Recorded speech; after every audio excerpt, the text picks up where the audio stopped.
Alors,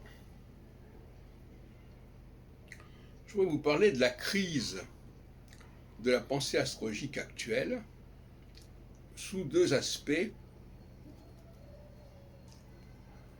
Alors j'y reviendrai par des écrits, mais enfin, je préfère passer de l'oral à l'écrit, etc. L'aspect de la phase et l'aspect de la typologie.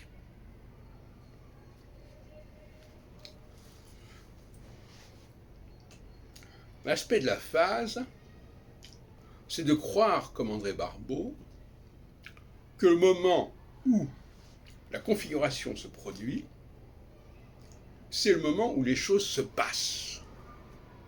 C'est le moment qu'il faut attendre. C'est comme si l'on disait qu'un individu est particulièrement présent au moment de sa naissance. Ce qui est absurde. Ce n'est qu'un commencement de quelque chose. Et ça peut expliquer d'ailleurs des erreurs entre guillemets prévisionnelles qui sont liées au fait qu'on est surinvesti le moment où la configuration a lieu, au lieu de considérer la phase qui, elle, s'étend sur parfois plusieurs mois, sinon plusieurs années. Donc là, il y a une crise de la phase qui est une crise de la cyclicité, en fait. Parce que la cyclicité implique des phases, comme le cycle des saisons, le cycle nocturne, diurne. Donc l'astrologie aurait perdu cet ancrage dans la cyclicité. Elle l'aurait perdu notamment, comme explique d'ailleurs quelqu'un comme Roger Eke dans ses interviews, du fait de la multiplicité des planètes et des facteurs et des combinatoires qui entravent la notion de cyclicité. Parce que, comme je dis souvent, le gâteau doit être découpé en un très grand nombre de tranches, puisqu'il y a un très grand nombre de facteurs. Mais inversement, si on n'a pas beaucoup de tranches, ben les tranches sont beaucoup plus grandes. C'est logique. Et donc, c'est la multiplication des facteurs astronomiques, astrologiques, qui a tué la cyclicité en astrologie.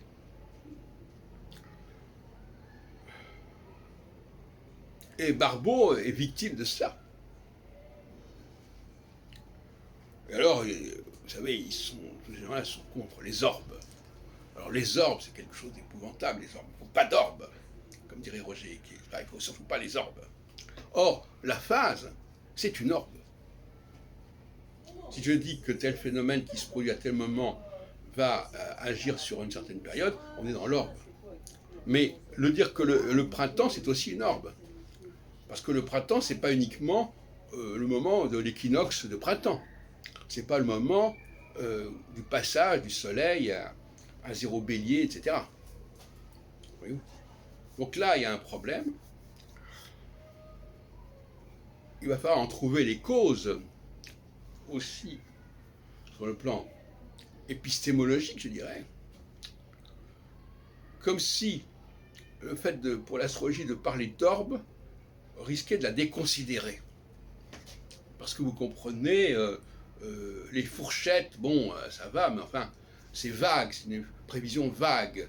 Hein. Alors que si je dis à telle date, telle année, alors là, c'est beaucoup plus précis. Et Roger Eke aime la précision. Ben justement, il y a un problème avec ça.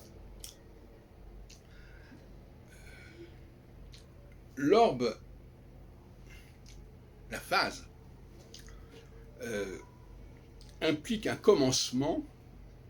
C'est vrai que les choses vont commencer, vont débuter comme ça. Et on peut percevoir ce commencement, bien sûr. Ce frémissement, j'allais presque dire. Mais ce n'est que le commencement de quelque chose. Et c'est pas là que les choses sont les plus manifestes, les plus puissantes.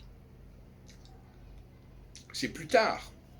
Tout comme le printemps c'est pas au moment où on dit c'est le printemps que le printemps est le plus manifeste. Hein, moi qui ai un jardin, je sais de quoi je parle. C'est pas au 21 mars que le printemps est dans tout son éclat. Donc, il y a les saisons, c'est le cycle de phase. Le mot saison veut dire phase, en fait. Et donc,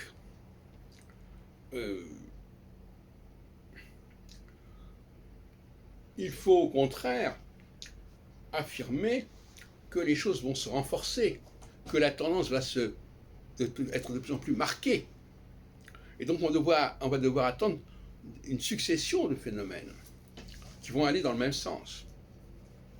Une hirondelle ne fait pas le printemps. Donc il ne suffit pas d'avoir raison en disant voilà, ah oui, voilà, j'ai annoncé ça et regardez ce qui se passe. Non, parce que c'est un épiphénomène, ça c'est bon, bah, effectivement, ouais.